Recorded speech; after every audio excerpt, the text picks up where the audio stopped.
कि एक योगी क्या होता है और योगी कैसे बनते हैं। यानी कि आज की लाइफ में बोले तो वह इंसान जो अपनी लाइफ में कुछ बड़ा करना चाहता है। इसके साथ साथ हम यह भी जानेंगे कि क्या होगा अगर आपने इस जीवन में बहुत मेहनत करी लेकिन फिर भी आपकी डेथ होने से पहले आपका सपना पूरा नहीं हुआ। श्री कृष्ण बोले, केवल अपने सांसारिक कर्मों को त्यागने वाला ही योगी नहीं होता, बल्कि जो व्यक्ति करने योग्य सब काम को करता हुआ उनके फल का लालच नहीं करता, वही असली योगी कहलाता है। जो व्यक्ति अपने मन को जीत लेता है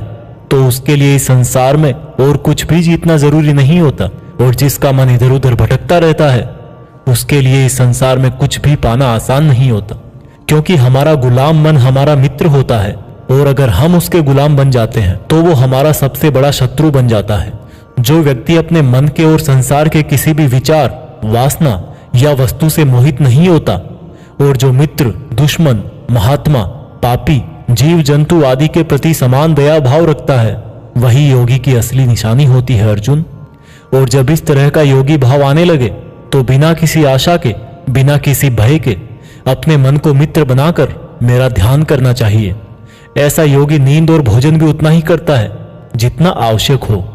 ऐसा योगी उसी तरह से अपने वचन पर स्थिर रहता है जैसे पूरी तरह रुकी हुई हवा में दीपक की लौ होती है। जब जब भी उसका मन भटके तब तब उसको उस इच्छा को वश में करके फिर से मन को केंद्रित करना चाहिए। और जब योगी इस संपूर्ण ध्यान की अवस्था में आ जाता है तो बड़े से बड़ा दुख भी उसको उसके स्थान से नीचे नहीं गिरा सकता। अर्जुन ने कहा, मगर हे कृष्ण, यह मन बहुत ही चंचल और हठीला है। इसको एक जगह पर रोकना हवा को एक जगह पर रोकने की तरह बहुत मुश्किल है। श्री कृष्ण बोले, हाँ, यह सत्य है कि मन को वश में करना बहुत कठिन है, लेकिन यह भी जान लो कि बार बार योगाभ्यास और आत्मविश्वास से असंभव को संभव बनाया जा सकता है। अर्जुन ने फिर पूछा कि हे कृष्ण, अगर कोई योगी इस तरह से ध्यान केंद्रित करके योग करे, लेकिन अगर अंतिम समय में किसी कारणवश उसका मन भागने लगे तो क्या उसकी पूरी मेहनत शून्य हो जाएगी? श्री कृष्ण बोले, नहीं अर्जुन,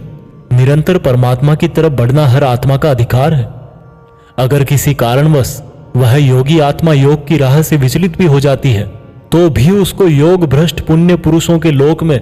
कई वर्ष सुख और आनंद मिल जाता है, और वहां पर वह ध्यान भ्रष्ट योगी भी सुख में समय बिताकर फिर से किसी पुण्यात्मा के परिवार में जन्म ले लेता है। और इस तरह से उस आत्मा की यात्रा वहीं से शुरू हो जाती है जहां पर उसने पिछले जन्म में समाप्त करी थी, और इस प्रकार से उसे एक नया रूप, नया जीवन परमात्मा से मिलन के प्रयत्न के लिए फिर से मिल जाता है। अर्थात उसका पिछले जीवन में किया गया योग बेकार नहीं जाता, लेकिन लगातार प्रयत्न करने वाला योगी इसी जन्म में अपने जीवन चक्र से मुक्त होकर परमात्मा में विलीन हो जाता है। एक योगी तपस्वियों और विद्वानों से भी श्रेष्ठ है। इसलिए अर्जुन, तू भी योगी बन, क्योंकि जो योगियों में भी परम होता है वह मेरा भी परम प्रिय होता है। दोस्तों, हर वो इंसान जिसकी आंखों में कुछ बड़ा करने का सपना है, उसको अर्जुन की तरह ही एक योगी बनना चाहिए। योगी वो इंसान है जो पूरी तरह से इमोशनली बैलेंस्ड है, न्यूट्रल है, जो दूसरों की बातें माइंड नहीं करता और हमेशा अपने टारगेट को पूरा करने के लिए मेहनत करता है। लेकिन दोस्तों, जिंदगी का किसको पता, भगवान ना करे कि ऐसा हो कि कोई इंसान उसके सपने पूरे होने से पहले ही मर जाए तो उसकी तो मेहनत किसी काम की ना रही और सपने सपने ही रह गए। पर एक बहुत ही सीक्रेट बात भगवान कृष्ण ने इस अध्याय में यह बताई है कि अगर आप मेहनत कर रहे हो और आपने बहुत एक्सपीरियंस गेन कर लिया है, बहुत नॉलेज हासिल कर लिया है, लेकिन फिर भी आपको मंजिल नहीं मिली और किसी रीजन की वजह से, परमात्मा ना करे ऐसा हो, पर आपकी डेथ हो जाए या सपने के लिए मेहनत करते करते बूढ़े होकर मर जाओ, तो इस केस में चाहे आपको जीते जी फल मिले या ना मिले, मरने के बाद में आपको स्वर्ग में अपने कर्मों के अनुसार पूरा सुख मिलेगा। और जब आपके अच्छे कर्मों का बैलेंस खत्म हो जाएगा तो आप फिर से धरती पर जन्म लेकर आओगे, और बाय नेचर आप ऐसे माहौल या घर में जन्म लोगे जिसमें आपको पिछले जन्म के ज्ञान वाला लेवल नेचुरली ही मिल जाएगा, और आपको उसके आगे की मेहनत करने के लिए फिर से एक पूरी नई जिंदगी मिल जाएगी। ऐसा मैं नहीं, स्वयं कृष्ण ने योगी के बारे में बताते हुए इस गीता के 6 चैप्टर के श्लोक नंबर 37 से लेकर श्लोक नंबर 45 तक यही बात कही है, और यह भी कहा है कि ये उनके लिए एप्लीकेबल है जो सच में बहुत बहुत मेहनत कर